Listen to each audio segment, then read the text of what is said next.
In the Dark by E. Nesbit and read by Christopher Halton.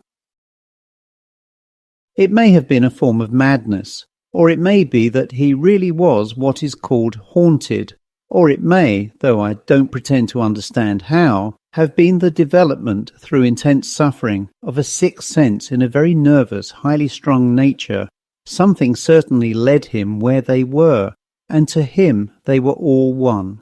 He told me the first part of the story, and the last part of it I saw with my own eyes. Haldane and I were friends even in our school days. What first brought us together was our common hatred of Visger, who came from our part of the country. His people knew our people at home, so he was put onto us when he came. He was the most intolerable person, boy and man, that I have ever known. He would not tell a lie, and that was all right. But he didn't stop at that. If he were asked whether any other chap had done anything, been out of bounds or up to any sort of lark, he would always say, "I don't know, sir, but I believe so." He never did know. We took care of that. But what he believed was always right. I remember Haldane twisting his arm to say how he knew about that cherry tree business, and he only said, "I don't know, I just feel sure." And I was right, you see. What can you do with a boy like that? We grew up to be men, at least Haldane and I did. Visger grew up to be a prig. He was a vegetarian and a teetotaler, and an all-wooler and Christian Scientist, and all the things that prigs are. But he wasn't a common prig. He knew all sorts of things that he oughtn't to have known, that he couldn't have known in any ordinary decent way.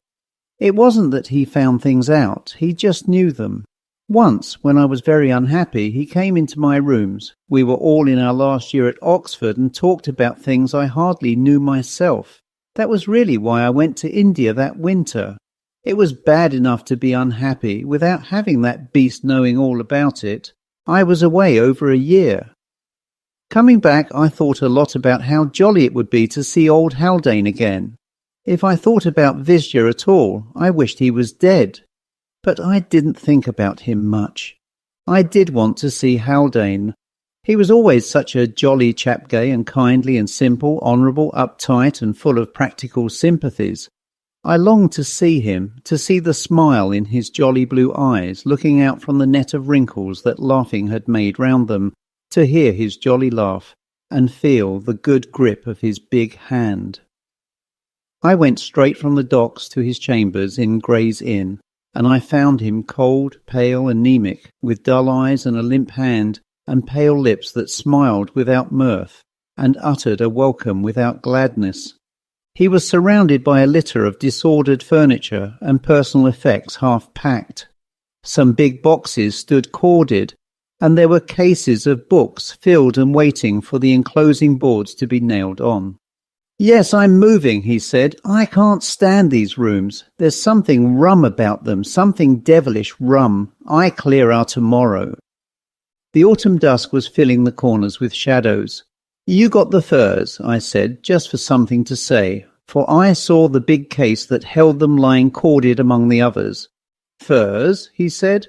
"Oh, yes, thanks awfully. Yes, I forgot about the furs." He laughed, out of politeness, I suppose, for there was no joke about the furs. They were many and fine, the best I could get for money, and I had seen them packed and sent off when my heart was very sore. He stood looking at me and saying nothing. "Come out and have a bit of dinner," I said as cheerfully as I could. "Too busy," he answered, after the slightest possible pause and a glance round the room. "Look here, I'm awfully glad to see you. If you'd just slip over and order in dinner, I'd go myself only. Well, you see how it is." I went, and when I came back, he had cleared a space near the fire and moved his big gate table into it. We dined there by candlelight. I tried to be amusing. He, I am sure, tried to be amused. We did not succeed, either of us. And his haggard eyes watched me all the time, save in those fleeting moments when, without turning his head, he glanced back over his shoulder into the shadows that crowded round the little lighted place where we sat.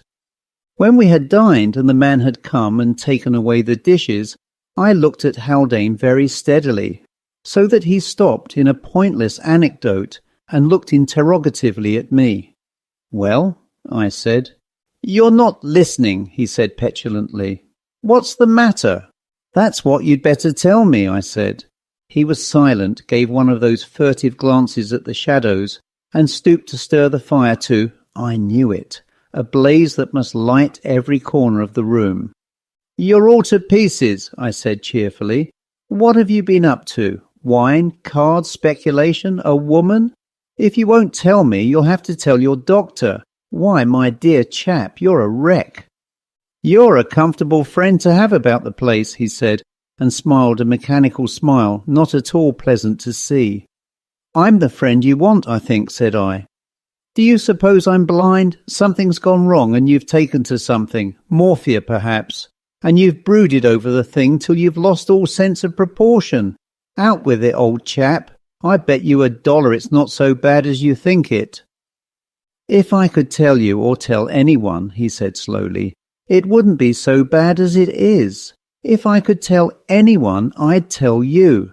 And even as it is, I've told you more than I've told anyone else." I could get nothing more out of him. But he pressed me to stay, would have given me his bed and made himself a shakedown, he said. But I had engaged my room at the Victoria, and I was expecting letters, so I left him quite late, and he stood on the stairs, holding a candle over the banisters to light me down. When I went back next morning, he was gone. Men were moving his furniture into a big van with somebody's Pantechnicon painted on it in big letters. He had left no address with the porter and had driven off in a hansom with 2 portmanteaux to Waterloo, the porter thought. Well, a man has a right to the monopoly of his own troubles if he chooses to have it, and I had troubles of my own that kept me busy. It was more than a year later that I saw Haldane again. I had got rooms in the Albany by this time, and he turned up there one morning, very early indeed, before breakfast in fact, and if he looked ghastly before, he now looked almost ghostly. His face looked as though it had worn thin, like an oyster shell that has for years been cast up twice a day by the sea on a shore all pebbly. His hands were thin as birds' claws, and they trembled like caught butterflies. I welcomed him with enthusiastic cordiality and pressed breakfast on him. This time I decided I would ask no questions, for I saw that none were needed. He would tell me. He intended to tell me. He had come here to tell me, and for nothing else. I lit the spirit lamp, I made coffee and small talk for him, and I ate and drank and waited for him to begin. And it was like this that he began. "I am going," he said, "to kill myself. Oh, don't be alarmed." I suppose I had said or looked something. I shan't do it here or now.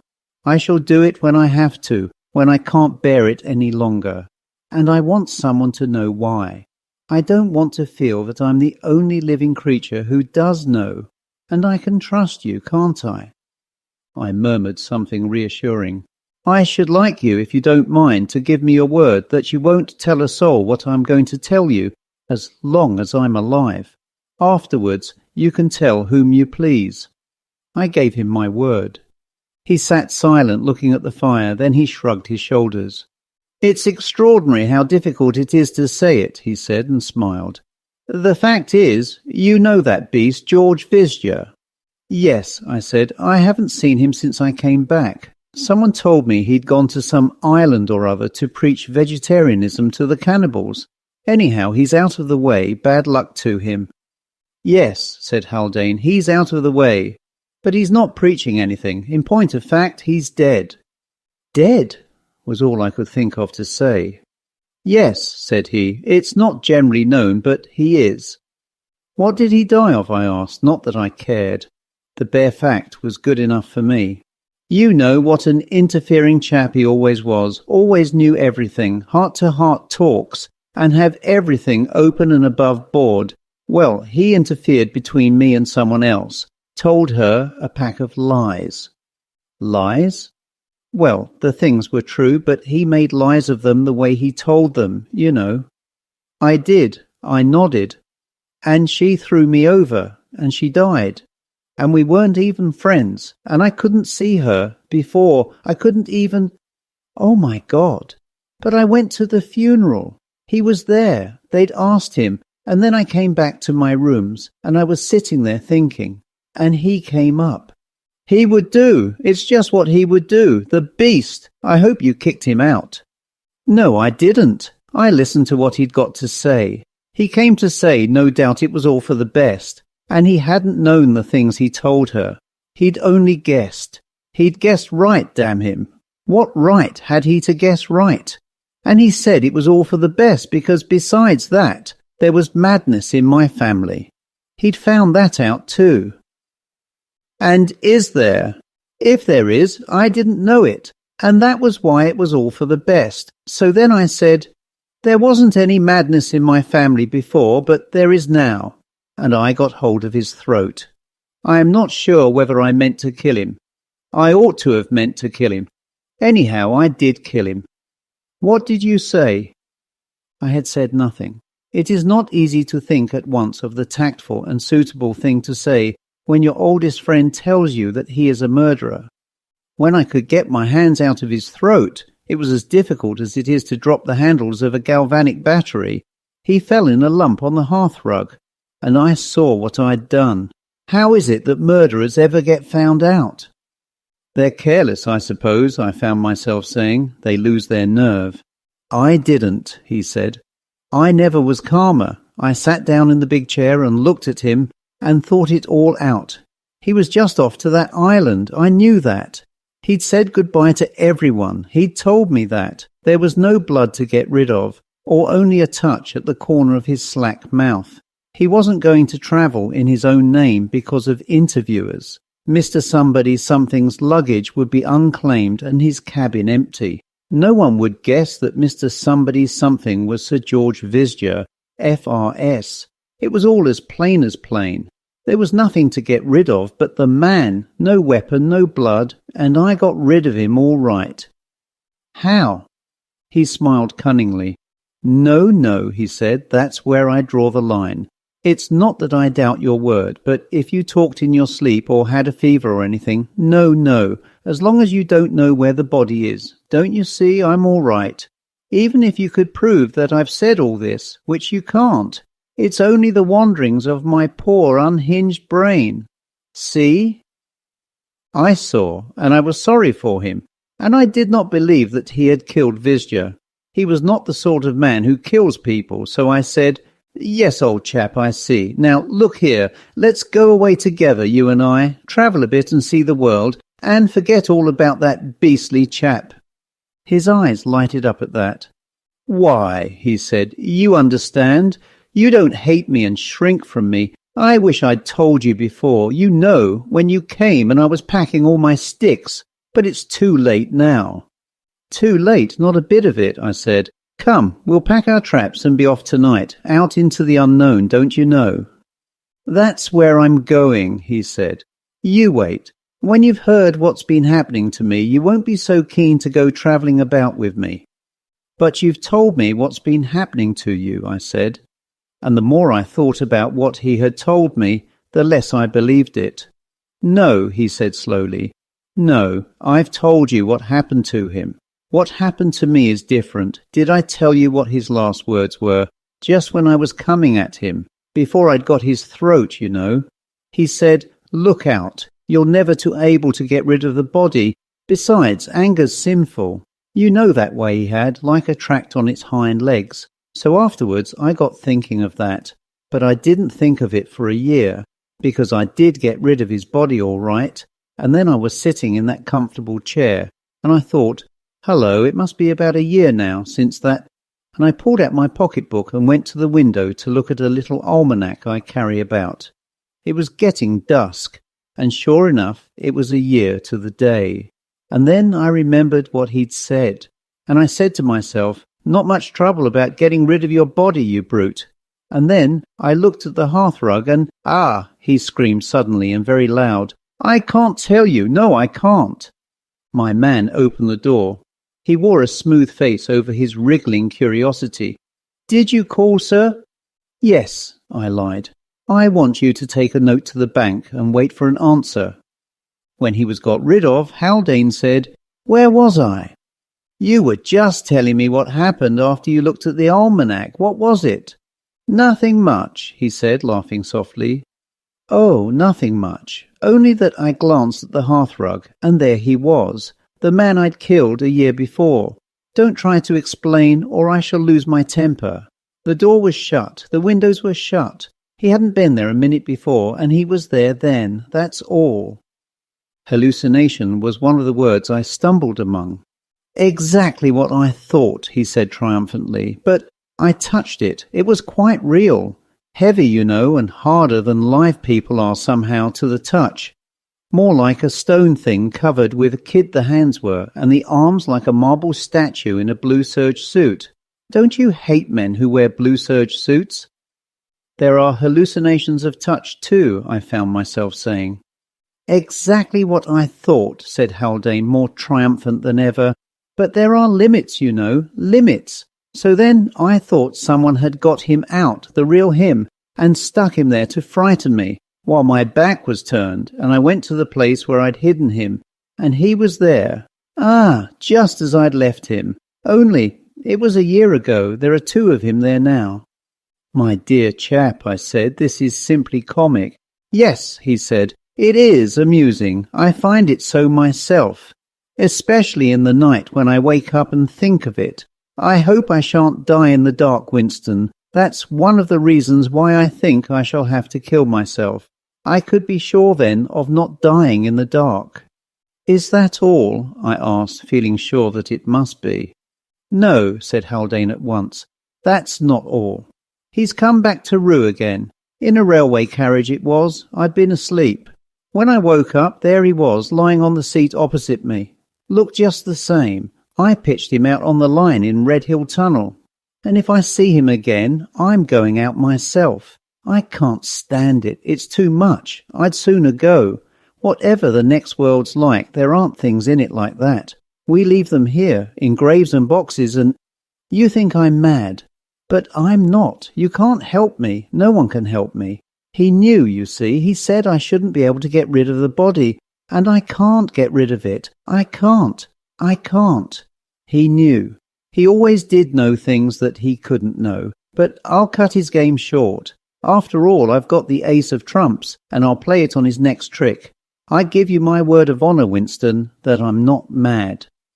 My dear old man, I said, I don't think you're mad. But I do think your nerves are very much upset. Mine are a bit too. Do you know why I went to India?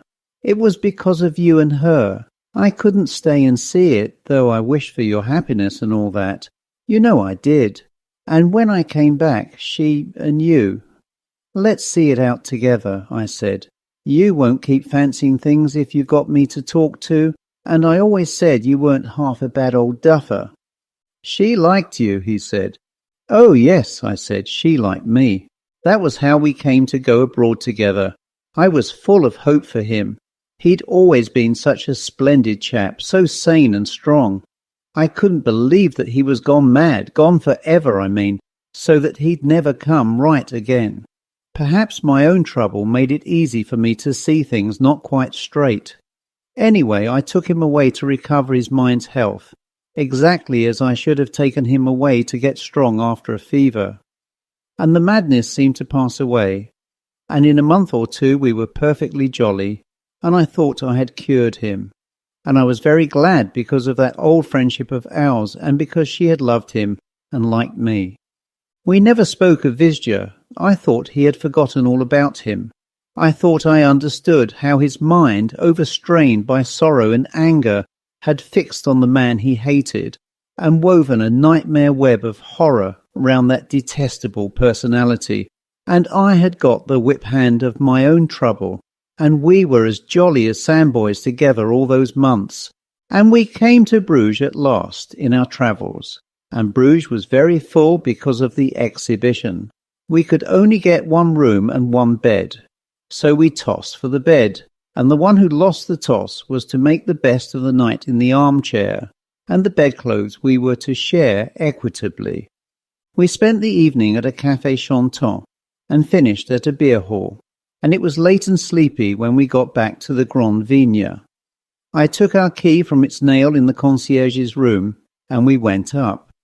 We talked a while, I remember, of the town and the belfry and the Venetian aspect of the canals by moonlight, and then Haldane got into bed, and I made a chrysalis of myself with my share of the blankets and fitted the tight roll into the armchair.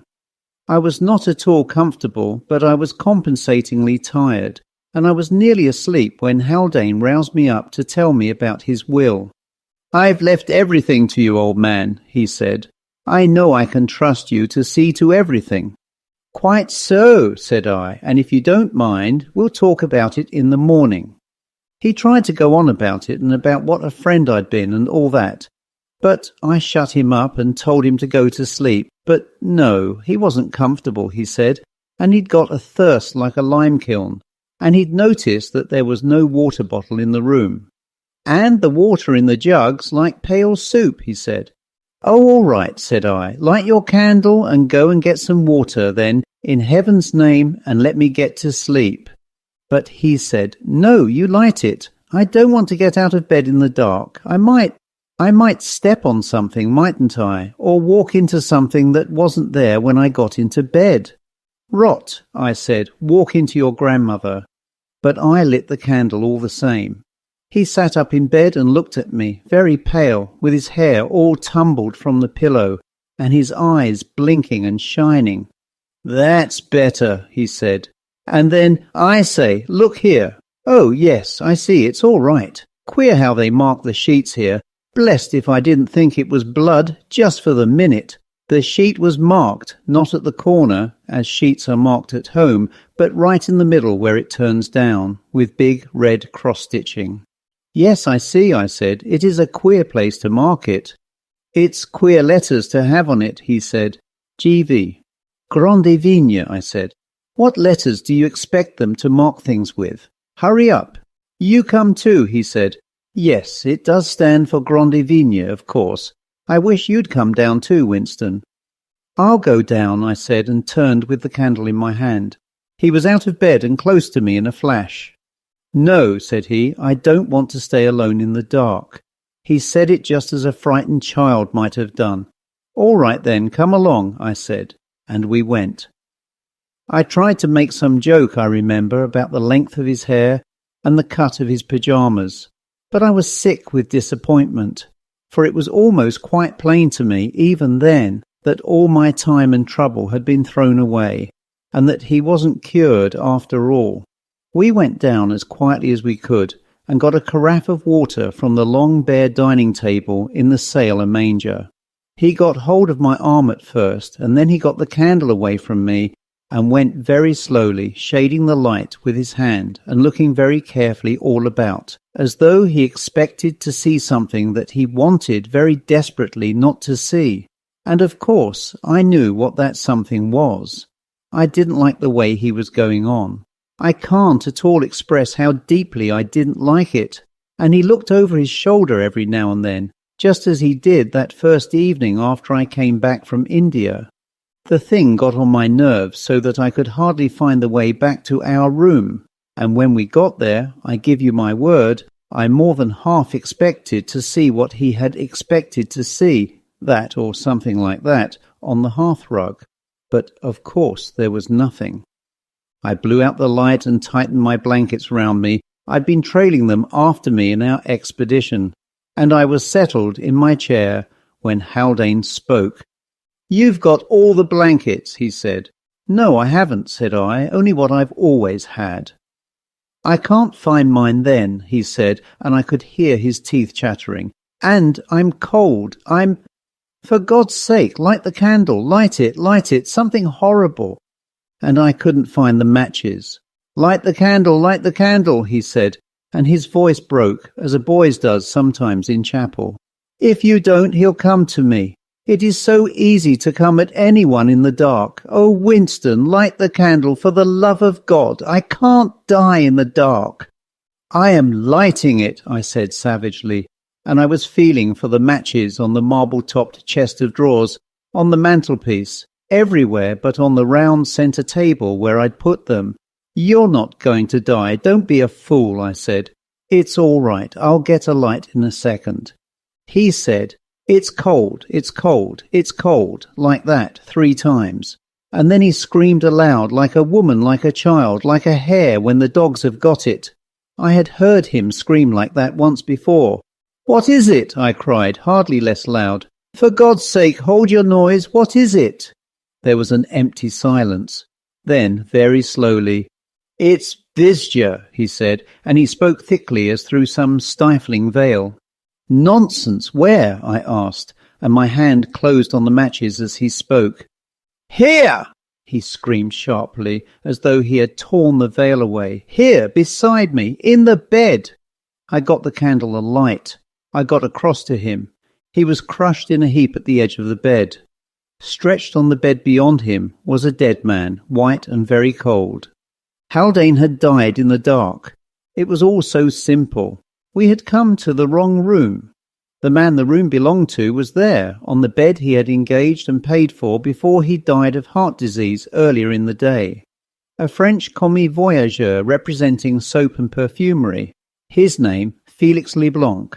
Later in England I made cautious inquiries. The body of a man had been found in the Red Hill Tunnel. A haberdasher man named Simmons, who had drunk spirits of salt owing to the depression of trade. The bottle was clutched in his dead hand. For reasons that I had, I took care to have a police inspector with me when I opened the boxes that came to me by Haldane's will. One of them was the big box, metal-lined, in which I had sent him the skins from India, for a wedding present, God help us all. It was closely soldered. Inside were the skins of beasts? No, the bodies of 2 men. One was identified after some trouble as that of a hawker of pens in city offices, subject to fits. He had died in one, it seemed. The other body was Vizsja's, right enough. Explain it as you like. I offered you, if you remember, a choice of explanations, more ghost stories by E. Nesbit, before I began the story. I have not yet found the explanation that can satisfy me. The end.